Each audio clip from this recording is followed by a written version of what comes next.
ओम शांति। जगदीश भाई जी को पुण्य स्मृति दिवस पर सत सत नमन। भ्राता जगदीश चंद्र जी का जन्म 10 दिसंबर 1929 को ऋषि मुनियों के लिए विख्यात शहर मुल्तान, जो कि वर्तमान समय पाकिस्तान में है, वहाँ की पवित्र भूमि पर हुआ। आपकी आध्यात्मिकता में अनुपम रुचि थी तथा इसी अभिरुचि को तृप्त करने के लिए आपने भारतीय दर्शन, वैदिक संस्कृति एवं विश्व के विभिन्न धर्मों का गहन अध्ययन किया। जब शुरू में दादियों ने दिल्ली में सेवाएं प्रारंभ की, उस समय आपने दिल्ली कमला नगर में ज्ञान लिया। आप लौकिक में प्रोफेसर थे। आपकी बुद्धि बहुत दूरांदेशी और प्रवीण थी। आपने कोर्स करते ही गुप्त रूप में आए हुए भगवान को पहचान लिया और स्वयं को बेहद सेवाओं में समर्पित कर दिया। बाबा आपको संजय, गणेश आदि उपनामों से पुकारते थे। आपकी बुद्धि के लिए कहते कि 7 फुट लंबी बुद्धि है।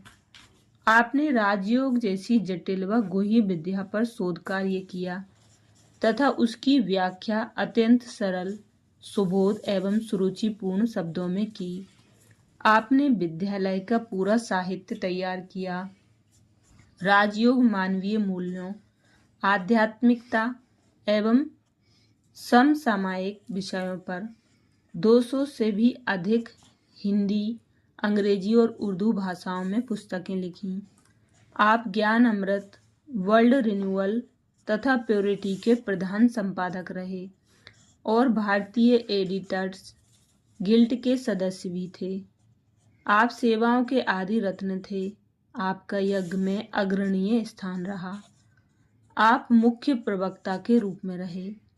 आपने सेवा की अनेकानेक नई योजनाएं तैयार की और उन्हें प्रैक्टिकल स्वरूप दिया।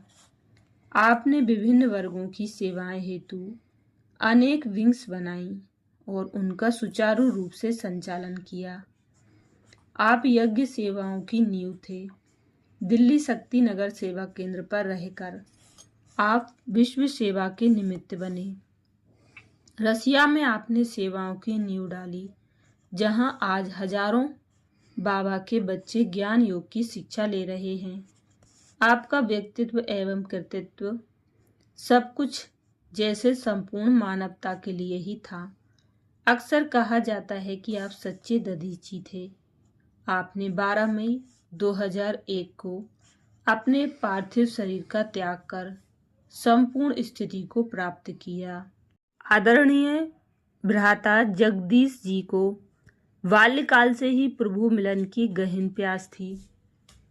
माउंट आबू में एक कार्यक्रम के दौरान बाल्यकाल के अनुभवों को सुनाते हुए आपने कहा था कि जब मैं छोटा था तो मेरे मन में उत्कट इच्छा थी कि मुझे परमात्मा से मिलना है, आत्मा के स्वरूप में स्थित होना है और आत्म अनुभूति करनी है।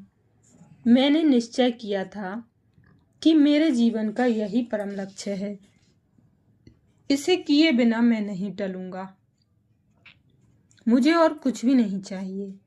तो उस भावना से जो भी कोई सत्संग या धार्मिक सम्मेलन होता था, मैं उसमें शामिल होता था।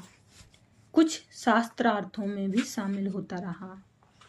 उस समय के कई महात्माओं से, साधु संतों से, योगियों से भी मिलता रहा ताकि प्रभु मिलन का सच्चा मार्ग मिल जाए। सन 1952 में आपने महसूस किया कि प्रभु मिलन हेतु और इंतजार नहीं किया जा सकता और आपको लगा कि ईश्वरीय अनुभूति के बिना तो जीवन मानो निरर्थक ही हो गया है। जीवन के इसी मोड़ पर आप प्रजापिता ब्रह्मा कुमारी ईश्वरीय विश्वविद्यालय के संपर्क में आए और इसके संस्थापक प्रजापिता ब्रह्मा के पवित्रता व सादगी युक्त जीवन से विशेष रूप से प्रभावित हुए। इस ईश्वरीय विश्वविद्यालय द्वारा सिखाई जाने वाली सहज राजयोग की विधि तथा ईश्वरीय ज्ञान से आपको नई रोशनी मिली। यहाँ आपको गहन आध्यात्मिक अनुभव हुए और आपने लौकिक नौकरी छोड़ दी तथा मानव सेवा हेतु अपना जीवन इस संस्था को समर्पित कर दिया। आप इस संस्था में विभिन्न महत्वपूर्ण पदों पर कार्यरत रहे। आपने संस्था के प्रमुख प्रवक्ता के रूप में अनेक राष्ट्रीय व अंतर्राष्ट्रीय सम्मेलनों, परिचर्चाओं व आध्यात्मिक मेलों इत्यादियों का आयोजन किया। जन जन को आध्यात्मिक संदेश देने हेतु भारत के 6000 एवं विश्व के 80 देशों के 3000 सेवा केंद्रों की स्थापना एवं प्रगति में विशेष योगदान दिया। आप संस्था की केंद्रीय समिति के जनरल सेक्रेटरी और प्रजापिता ब्रह्मा कुमारी ईश्वरीय विश्वविद्यालय की संबंधित संस्थाओं के उपाध्यक्ष भी थे। जगदीश भाई जी के त्यागी, तपस्वी और सेवामय जीवन की लगभग 40 वर्षों तक साक्षी रही बहन चक्रधारी उनके बारे में इस प्रकार बताती हैं। बचपन से ही आपके मन में वैराग्य की भावना थी और कहते थे कि मुझे ऋषिकेश में जाकर ही वास करना है। एक बार ऋषिकेश में स्थान भी देखने गए कि अगर वातावरण अच्छा हो तो कमरा लेकर वहीं रहकर साधना की जाए। जगदीश भाई का ऑफिशियल नाम तो जगदीश चंद्र ही था। घर में उनका नाम ऋषिकेश था और आलमाइटी बाबा ने उन्हें जो अव्यक्ति नाम दिया वह था मनोहर फूल। इसके अलावा बाबा ने उन्हें गणेश और संजय दिव्य दृष्टिधारी नाम भी दिए थे। एक बार बहनें थियोसॉफिकल सोसाइटी में भाषण करने के लिए गई थीं। जगदीश भाई भी भाषण सुन रहे थे। जब बहनें प्रोग्राम पूरा करके बाहर आईं तो आप भी ये जानने के लिए कि ये बहनें कहाँ रहती हैं उनके पीछे पीछे आए। आपने उनसे उनके सेवा स्थान का पता पूछा और आने का समय पूछा। बहनों ने सुबह 4 बजे का समय दिया। जगदीश भाई ने सोचा कि अब मैं अपने रहने के स्थान पर जाऊं और सुबह ठीक 4 बजे बहनों से ज्ञान लेने के लिए पहुंचूं।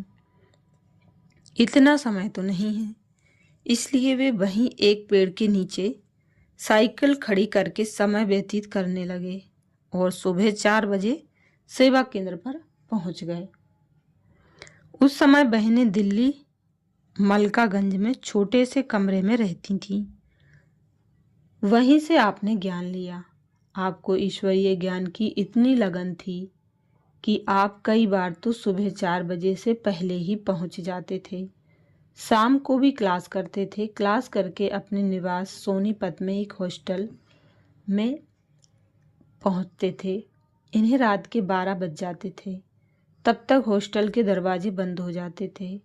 भाई साहब ने सुनाया, एक बार मैं खिड़की से कूदकर अपने कमरे में जा रहा था। किसी ने खिड़की के अंदर मटका रख दिया था।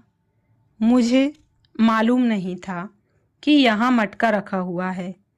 ज्यों ही मैं कूदा, मटका गिरा। जोर से आवाज आई। सारे लोग खड़े हो गए और कहने लगे, क्या हो गया, क्या हो गया। मैं भी उनके साथ शोर मचाने लगा कि क्या हो गया, क्या हो गया, ताकि यह ना पता चले कि मैं लेट आया हूँ। क्या हुआ, क्या हुआ, चोर आया, ऐसा शोर मचाकर सब सो गए। फिर रात को 2-2:30 बजे उठकर नहा धोकर मैं फिर खिड़की के रास्ते से निकल गया ताकि सुबह की क्लास कर सकूं। किसी को पता ना पड़े, इसलिए पीछे की खिड़की से कूदकर बाहर जाना पड़ता था। एक बार रात के अंधेरे में एक शराबी ने पकड़कर पिटाई कर दी कि यह कौन है जो रोज आता है, फिर भी ज्ञान सुनना छोड़ा नहीं। आश्रम तक पहुंचने का रास्ता बड़ा उबड़ खाबड़ था। चोर लूट लेते थे, इसलिए घड़ी पहनकर नहीं आते थे। टाइम का पता नहीं पड़ता था। अगर टाइम से पहले पहुंचकर दरवाज़ा खटखटाते थे तो बहनें दरवाज़ा भी नहीं खोलती थीं। एक बार ऐसा ही हुआ। बहनों ने कहा, इतना जल्दी क्यों आ गए हो, अभी दरवाज़ा नहीं खुलेगा। तो पान वाले से जाकर समय पूछा पता पड़ा कि अभी तो 4 बजे हैं। भाई साहब का जीवन सादा होने के कारण बहनें समझती थीं कि साधारण सा है, लेकिन कई बार साधारण दिखने वाला भी अंदर से कितना महान हो सकता है, यह भी सत्य है। बाबा ने कहा था, सेवा केंद्र ऐसे स्थान पर खोलो जो दिल्ली यूनिवर्सिटी के सामने हो, जिसकी दीवार किसी गृहस्थी के घर की दीवार से ना मिले। मुझे एक ऐसा भवन मिला जो बाबा की कंडीशन के अनुसार था। वह था प्रथम सेवा केंद्र जहां आप समर्पित रूप से रहे, कमला नगर, दिल्ली का। जगदीश भाई जी हमें सुनाया करते थे, उस समय सेवा केंद्र पर 2 ही कमरे थे तथा एक छोटा सा स्टोर था। एक कमरे में बहनें रहती थीं, किचन बहुत छोटी थी। भाई साहब का जो कमरा था उसी में क्लास होती थी। लिखने आदि का सारा काम वे ही करते थे। अलमारियां दीवारों में ही पत्थर की स्लेब डालकर बनाई गई थीं, जिनका कोई दरवाजा नहीं होता था।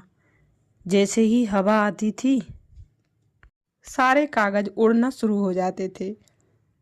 वे बताते थे कि मेरा काफी समय कागज समेटने में ही लग जाता था।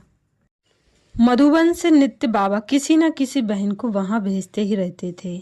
भाई साहब यह भी सुनाते थे कि एक ही लेटरिन बाथरूम था, स्नान करने वाले ज्यादा थे, इसलिए हम लोटा लेकर दूर जमुना जी के घाट पर चले जाते थे। वहां पब्लिक लेटरिन बनी हुई थी, वहीं स्नान पानी करके फिर घर आते थे। लेकिन कभी भी मन में यह नहीं आया कि यह क्या, यहाँ तो स्नान के लिए भी जगह नहीं मिलती। अरे भगवान मिल गया, इससे बढ़कर और क्या चीज चाहिए। भगवान मिल गया, स्नान का प्रबंध नहीं मिला, खटिया नहीं मिली तो क्या बड़ी बात है। इस प्रकार भाई साहब ने शुरू से जीवन बड़ा त्याग का जिया। सेवा केंद्र के पास एक आर्य समाजी स्कूल था। भाई साहब पहले आर्य समाज से संबंध रखते थे। एक बार उन्होंने उनसे बातचीत करके कार्यक्रम के लिए उनका हॉल ले लिया और बहनों का भाषण रख दिया। इतने पैसे नहीं होते थे कि पर्चे छपवाएं और बांटें, इसलिए स्वयं ही दरियां बिछाई और बाहर सड़क पर खड़े हो गए। फिर पकड़ पकड़ कर लोगों को लाने लगे कि आओ देवियों का भाषण सुनो, आबू पर्वत से उतरी हैं ये देवियां। उनका लक्ष्य होता था कि देवियों के आने से पहले हॉल भर जाए और सबको बहनों द्वारा प्यारे बाबा का संदेश मिल जाए। मुझे एक शिक्षा भाई साहब ने दी थी कि कोई भी ज्ञान सीखने आए तो उससे प्रभावित नहीं होना, कि यह तो बहुत अच्छा है, लेकिन किसी से नफरत भी नहीं करना है। यह शिक्षा हमको बहुत काम आई। सेंटर पर कुर्सी और मेज नहीं थे, क्लासरूम में ही बैठकर लिखते रहते थे, इसलिए कंधे निकल आए और कमर झुक गई। पेट भी थोड़ा बड़ा होता गया। उनके कमरे की एक खटिया ही उनका सब कुछ होती थी। उसी पर बैठकर खाना भी है, लिखना भी है और सोना भी है। एक छोटा सा स्टूल होता था जिस पर उनके सारे पेन आदि रखे होते थे। पेट पर ही तकिया रखकर उस पर तख्ती रखकर लिखते रहते थे। कई लोग कहते थे, जो यहाँ के संपादक हैं उनका ऑफिस दिखाओ, हम उनके ऑफिस में उनसे मिलना चाहते हैं। अब ऑफिस हो तो दिखाएं। इसलिए हम आने वालों को नीचे ही बिठा लेते थे और कहते थे कि आप बैठिए, हम भाई साहब को यहीं बुला लेते हैं, वो आपसे यहीं आकर मिल लेंगे। वे किसी मिलने वाले को अपने कमरे में नहीं बुलाते थे। जब जगदीश भाई यज्ञ में आए तो बेगरी पार्ट चल रहा था। सिंध हैदराबाद से आए हुए पुराने कपड़े कुछ स्टॉक में पड़े रहते थे, उनमें से ही इनको कोई पैजामा कुर्ता मिल जाता था, उसी से काम चलाते थे। कहते थे कभी भी कोई कपड़ा फिट नहीं आता था, कभी किसी पजामे की टांग ऊपर चढ़ जाती तो कोई नीचे लटकता रहता था। ऐसे ही कपड़े पहनकर बड़े बड़े लोगों से मिलने चले जाते थे, लेकिन उनका बातचीत करने का तरीका ऐसा था कि किसी से भी अपॉइंटमेंट ले आना उनके लिए बहुत सरल था। दृढ़ता इतनी थी, कहते थे कोई काम करना है तो करना ही है, और युक्ति से अपना काम कर ही लेते थे। उन दिनों कार तो होती नहीं थी, बसों से ही आना जाना होता था। रिक्शे के लिए पैसे खर्च नहीं कर सकते थे। भाई साहब प्रोग्राम देते, चलो आज किसी से मिलने जाना है। मिलने का समय निश्चित होता था, पर बस मिलना तो निश्चित नहीं होता था। दादी गुलजार भी साथ होती थी। हम सड़क पर पहुंचते थे। यदि सामने से कोई बस आ रही होती थी तो कहते थे, गुलजार दादी, आप जल्दी जल्दी बस के आगे खड़े हो जाओ और हाथ दो। सड़क के बीचों बीच खड़े होकर हम हाथ देते थे। गुलजार दादी साड़ी उठाए जल्दी जल्दी दौड़ती थी और जगदीश भाई कहते थे कि आप इस तरह बीचों बीच खड़े हो जाओ जो बस आगे ही ना जा पाए। जैसे ही बस खड़ी होती थी, भाई साहब गेट पर खड़े होकर कहते थे, आइए बहन जी। बहनों को चढ़ाकर खुद भी चढ़ जाते थे क्योंकि टाइम पर पहुंचना होता था। एक बार बनारस में एक कॉन्फ्रेंस थी, उसका निमंत्रण मिला। सारा दिन उसका मटेरियल तैयार किया और प्रेस में छपवाया। उस समय प्रथम और द्वितीय श्रेणी की तो बात थी ही नहीं, तृतीय श्रेणी में ही सफर करते थे। ठंडी बहुत थी। अपने साथ एक रजाई ले गए थे। उस रजाई को लपेटकर ऊपर की बर्थ पर सो गए। दिन भर काम करने के कारण थकान इतनी हो गई थी कि गहरी नींद में करवट ली और नीचे गिर गए। नीचे बैठे लोग चाय पी रहे थे, उन पर गिरे तो उनके कप प्लेट भी टूट गए। भाई साहब ने बताया कि मेरे को चोट तो नहीं आई क्योंकि रजाई में लिपटा हुआ था, लेकिन वो लोग चिल्लाने लगे कि हमारी चाय गिरा दी, प्लेटें तोड़ दी, बाबूजी पैसे निकालो। बाबूजी के पास तो पैसा एक भी नहीं। बहनों ने टिकट बनवा कर दे दी थी और 1 रुपया दिया था रिक्शा से आश्रम तक जाने का। पैसे कहाँ से दे? तो फिर शोर मचाया कि मुझे बहुत चोट लगी है। यह सुनकर सभी को तरस आ गया और बात खत्म हो गई। चोट लगी नहीं थी पर पैसे थे ही नहीं तो यह सब करना पड़ा। ट्रेन से उतरकर एक रिक्शा वाले से पूछताछ की। वह पैसे ज़्यादा मांग रहा था तो रजाई को लपेटकर बगल में दबाया, थैला उठाया और पैदल ही चल पड़े ताकि कुछ आगे जाकर रिक्शा ले लेंगे, सस्ता मिलेगा। आगे जाकर ज्यों ही रिक्शा में बैठे, पजामा घुटनों से फट गया। बगल में रजाई, एक हाथ में थैला, दूसरे हाथ से पजामा पकड़ लिया। ऐसी स्थिति में सेंटर पहुंचे। भाई साहब हमेशा सुई धागा साथ में रखते थे क्योंकि कभी कोई कपड़ा फट जाता था तो कभी कोई तो सफर में ही सिलाई कर लेते थे। अच्छा, अगले भाग में सुनेंगे जगदीश भाई जी के रोचक किस्से। ओम शांति।